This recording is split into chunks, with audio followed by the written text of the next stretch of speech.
रवीश कुमार ने छोड़ा एनडीटीवी। जी हां, आपको बता दें एनडीटीवी के पत्रकार रवीश कुमार ने इस्तीफा दे दिया है और इस्तीफे के बाद उन्होंने कहा चिड़िया का घोंसला कोई और ले गया।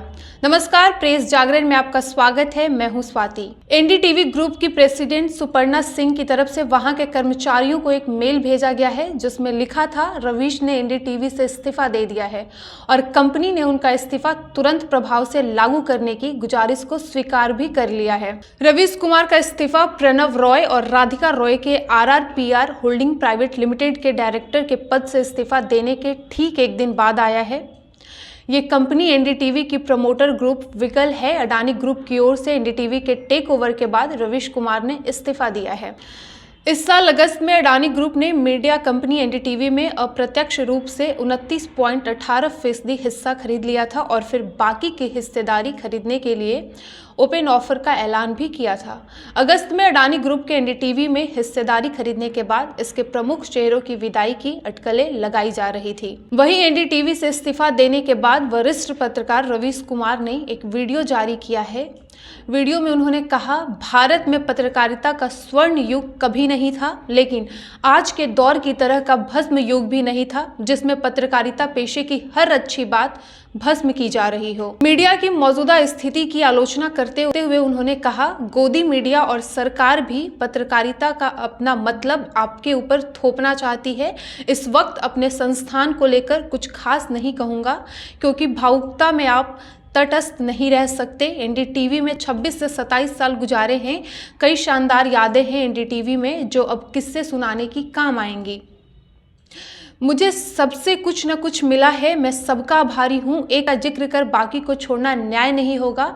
बेटी विदा होती है तो वे दूर तक पीछे मुड़कर अपने मायके को देखती है। फिलहाल मैं उसी स्थिति में हूँ। एनडीटीवी में अपनी शुरुआत का जिक्र करते हुए उन्होंने बताया कि वो अगस्त 1996 में एनडीटीवी से औपचारिक रूप से अनुवादक के तौर पर जुड़े, लेकिन उससे पहले काफी समय तक यहाँ चिट्ठियां छाटने का भी काम किया। उन्होंने आगे बताया, आपके बीच गया तो घर ही नहीं लौटा। मैं खुद के पास नहीं रहा, शायद अब कुछ वक्त मिलेगा खुद के साथ रहने का।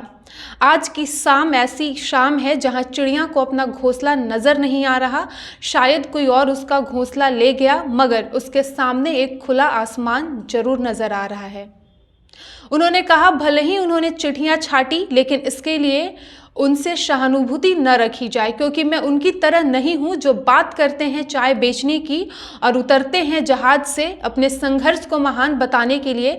मैं ऐसा नहीं करना चाहता। रवीश कुमार ने कहा, मेरे आगे दुनिया बदलती रही, मैं टेस्ट मैच के खिलाड़ी की तरह टिका रहा, पर अब किसी ने मैच ही खत्म कर दिया है, इसे T20 में बदल दिया। जनता को चवन्नी समझने वाले जगत सेठ हर देश में हैं और इस देश में भी हैं। अगर वो दावा करे कि आप तक सही सूचनाएं पहुंचाना चाहते हैं तो इसका मतलब है कि अपनी जेब में डॉलर रखकर वो आपकी जेब में चवन्नी डालना चाहते हैं। पत्रकार एक खबर लिख दे तो जगत सेठ मुकदमा कर देते हैं और फिर सत्संग में जाकर प्रवचन देते हैं कि वह आप पत्रकारों का भला चाहते हैं। आप दर्शक इतना तो समझते होंगे। तो वहीं रवीश कुमार के इस्तीफे पर प्रतिक्रिया देते हुए पीडीपी अध्यक्ष महबूबा मुफ्ती ने ट्वीट किया जिसमें उन्होंने लिखा, सत्ता के सामने निडरता से सच बोलने वाले हमारे बेहतरीन पत्रकार रवीश कुमार जब अपनी रिपोर्ट से समझौता करने के बजाय इस्तीफा देना चुनते हैं तो ये मीडिया के हालत के बारे में बहुत कुछ बताता है, जहां सच्चाई सबसे बड़ी शिकार बन गई है। वरिष्ठ पत्रकार ओम थानवी ने लिखा, एक पत्रकार से निपटने के लिए पूरा चैनल खरीद डाला। जब संस्थाएं ही ढह रही हो, ढहाई जा रही हो, एक चैनल के ढहने ढहाने पर क्या रोना। तो चलिए एक नजर डालते हैं कि कौन है रवीश कुमार। रवीश कुमार एनडीटीवी समाचार नेटवर्क के हिंदी समाचार चैनल एनडीटीवी इंडिया में संपादक थे। रवीश चैनल के प्रमुख कार्यक्रमों जैसे हम लोग और रवीश की रिपोर्ट के होस्ट रहे। ये दोनों कार्यक्रम काफी लोकप्रिय रहे हैं। रवीश कुमार का प्राइम टाइम शो देश की बात भी काफी लोकप्रिय कार्यक्रम रहा है। वो एनडीटीवी इंडिया के सबसे पॉपुलर चेहरों में से एक थे। एनडीटीवी में रवीश अक्सर अपने सत्ता विरोधी स्टैंड के लिए चर्चा में रहते थे। अपनी रिपोर्ट्स में वो देश में बेरोजगारी, शिक्षा और सांप्रदायिकता के सवाल उठाते रहे। द इंडियन एक्सप्रेस ने 2016 में उन्हें अपनी 100 सबसे प्रभावशाली भारतीयों की सूची में भी शामिल किया था।